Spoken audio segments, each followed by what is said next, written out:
తెలంగాణ ప్రాజెక్టులకు ఆంధ్రప్రదేశ్ ఎందుకు అభ్యంతరం చెబుతోందని ప్రశ్నించారు సీఎం రేవంత్ రెడ్డి. గోదావరి నీళ్లు పోలవరం నుంచి బనకచెర్లకు తీసుకెళ్తామని చెప్పామంటూ కౌంటర్ ఇచ్చారు ఏపీ సీఎం చంద్రబాబు.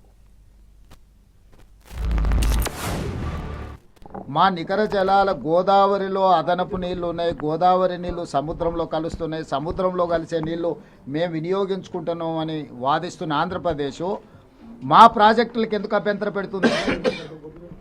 మా శాశ్వత ప్రాజెక్టులకు శాశ్వత కేటాయింపులు జరిగిన తర్వాతనే కదా నీకు వరద జలాలు ఉన్నాయా లేదా అని లెక్కదేలేదు.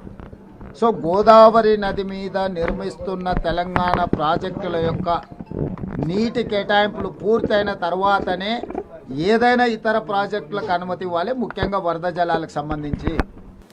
నేను గోదావరి నీళ్లు బనకచెర్లకు తీసుకుపోతానని చెప్పాను. పోలవరం టు బనకచెర్ల ఎక్కడి నీళ్ళు ఇవి? సముద్రంలోకి పోయే నీళ్లు.